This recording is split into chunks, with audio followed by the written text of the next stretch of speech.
J'ai couché avec un serpent un soir, sans le connaître. Ce commentaire m'a vraiment fait mal.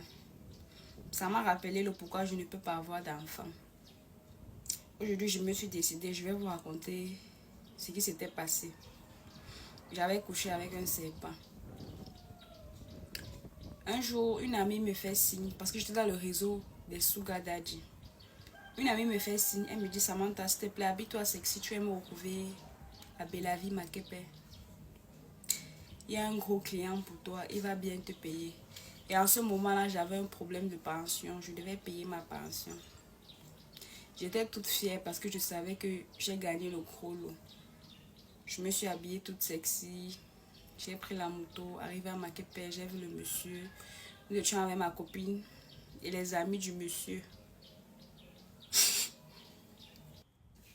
Il était question qu'on passe la nuit ensemble, chacun avec son capot. Aux environs de 3 heures, nous sommes allés à l'hôtel. Bon, je ne vais pas citer le nom de l'hôtel ici, là, parce que ce n'était pas la faute des gens de l'hôtel.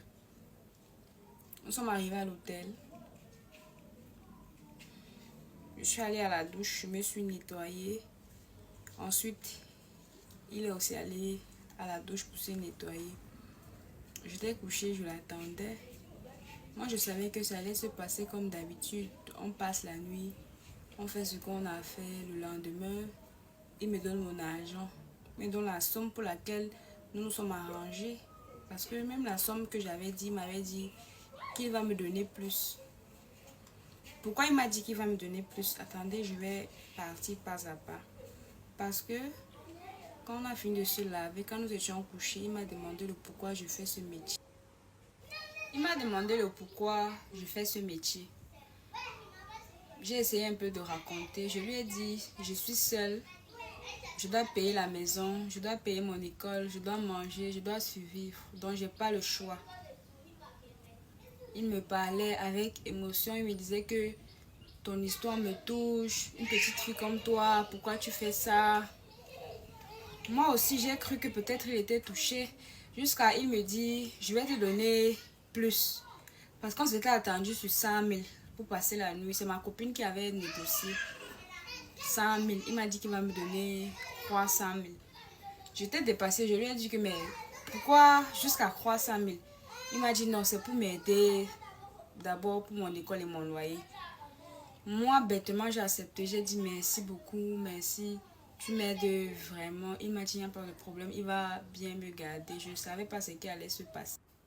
Je ne savais pas ce qui allait se passer. Il a éteint la lumière. Il m'a demandé de l'embrasser. Normalement, nous, quand on vous branche avec les Sugar Daddy pour aller gérer les nuits, on vous demande de ne pas les embrasser. Bon, j'ai refusé. Je lui ai dit non, c'est pas bien qu'on s'embrasse puisque on ne se connaît pas. Il me dit, je ne te veux pas juste pour une nuit. J'ai suivi ton histoire, tu me fais de la peine, je vais vraiment t'aider. Je vais te prendre au sérieux. Je ne te donne pas ces croissants ici parce on va coucher ensemble, mais parce que je veux te prouver que je veux t'aider, que tu n'es pas seule dans cette vie. On s'est embrassé. Il mettait un truc dans ma bouche, je ne comprenais pas. Ça faisait bizarre. Il mettait quelque chose dans ma bouche, mais je ne savais pas ce qu'il mettait dans ma bouche. Je ressentais sa langue au niveau de ma gorge. Je ressentais vraiment ça au niveau de ma gorge. Quand j'essayais de me retirer, il me serrait, il m'embrassait. Il léchait mon corps, mon cou, mes oreilles. Après, il m'a demandé de sucer sa pipe. Chose qui est normale puisque chez nous, on ne refuse pas.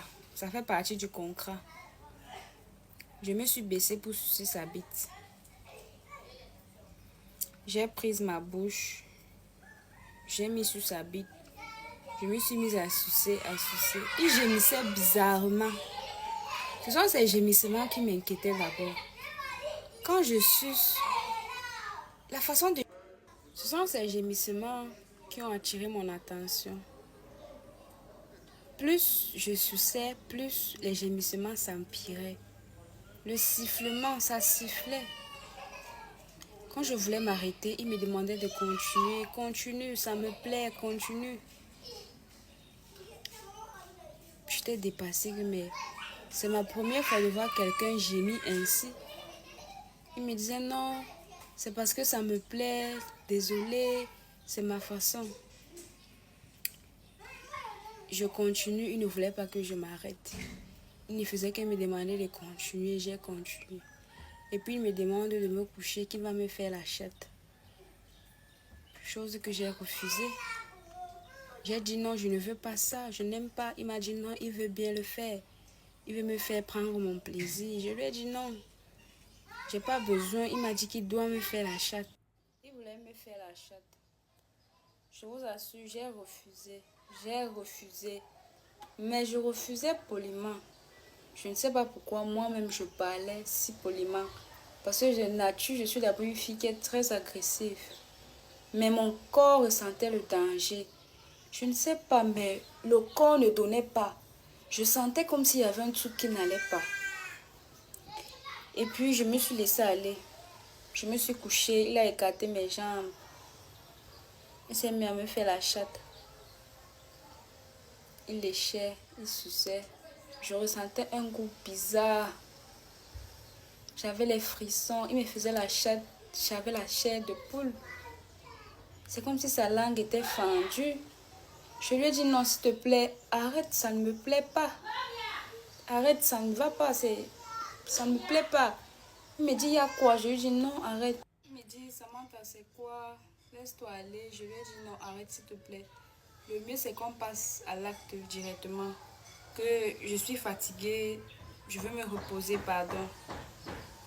Il m'a dit d'accord. Je vois, il veut me pénétrer sans préservatif. Je lui dis que non. Dans le contrat, c'était que c'est avec préservatif parce qu'on ne se connaît pas. On ne se connaît pas. Tu ne me connais pas, moi-même je ne te connais pas. Tu ne sais pas si j'ai une maladie ou bien. Il me dit, j'ai confiance en toi. Je lui dis que non, tu ne me connais pas. On vient à peine de se rencontrer. Comment je peux me dire que tu as confiance en moi?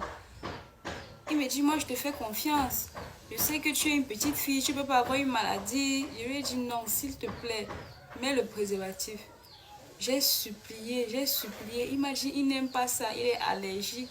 Ou il a quelle maladie là, quand il met le préservatif, ça gratte, ça fait ceci, ça gonfle son appareil. Et ce n'est que ça. Je remercie Dieu chaque jour parce que je suis toujours en vie. Vous ne connaissez pas ce que j'ai vu cette nuit-là. Vous ne connaissez pas ma réaction. Vous ne connaissez pas ce que j'ai dû faire pour sortir de cette chambre étant vivante. Vous ne connaissez pas ce que j'ai eu à faire pour sortir de cette chambre en étant vivante. Vous ne connaissez pas. Ce n'est pas tout le monde qui a cette chance dans la vie. Il y a d'autres qui partent et qui perdent la vie le lendemain. Il y a d'autres qui partent et qui perdent la vie le lendemain. Moi, je suis en vie jusqu'à présent.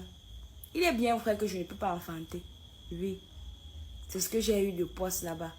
Mais je suis en vie. Ça veut dire que le Seigneur même, il m'a aimé. Je me place, je viens maintenant pour vous sensibiliser. Parce que les petites filles d'aujourd'hui là, nous sommes toutes jeunes. On a les longs yeux. On veut la vie facile. Je viens vous sensibiliser. Vous voulez mal me parler maintenant? Alors, ensemble, nous avons écouté le témoignage de cette jeune dame qui nous explique que par manque de moyens, elle a eu à coucher avec du serpent. C'est un fait raconté, certes, mais c'est ce qui est dans notre société aujourd'hui où les filles qui veulent la facilité, les filles qui veulent le matu vu, le provin, et ils ont créé un slogan, les sugar daddy. Voilà un peu à quoi résume les sorties avec les sugar daddy. Cette peut-être l'histoire est une histoire racontée, mais je sais que ces histoires existent ici dehors et on en voit tous les jours et on écoute tous les jours. Alors toi, jeune sœur, toi qui es actuellement à fleur de l'âge, toi qui veux devenir demain quelqu'un ou quelqu'une, s'il faut dire comme ça, alors il faut te concentrer sur l'essentiel et dis-toi que tu as réussi par toi-même et non parce que tu es parti livrer ton piment parce que tu peux avoir et c'est pas trop. Voilà un peu parfois les conséquences. C'est d'autres l'ont fait elles ont eu la chance, rien n'est arrivé. Mais d'autres, par malchance, dès qu'ils vont le premier jour, ils rentrent avec les conséquences. Voilà pourquoi on dit toujours la vie a les hauts et les bas. Ma chance n'est pas ta chance. Vous allez voir, il y a d'autres filles vraiment qui le font, ça les réussit. Qui le font, elles maintiennent. Mais d'autres, à peine qu'ils vont là-bas, le retour est catastrophique. Donc vraiment, comme pour dire, mes soeurs, toi, en tant que jeune fille, écoute cette histoire-là et revois ta vie. Si tu es vraiment friand à l'argent et à la facilité et que tu veux toujours réussir par des choses bizarres, dis-toi que tu pourras un jour tomber chez quelqu'un de malheureux et voilà comment il va t'utiliser et ça va devenir une histoire que nous on va venir raconter sur les réseaux sociaux.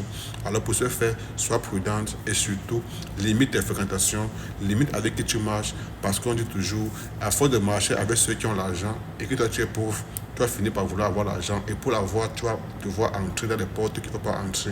Pour ce faire, alors si tu gagnes tes 1000 francs par jour ou 2000 par jour ou 10 000 par jour, il faut te contenter de ce que tu gagnes afin de pouvoir voir comment tu vas faire pour la multiplier. Si tu es encore élève, je pense que le temps pour toi de te concentrer sur tes études et le reste viendra après.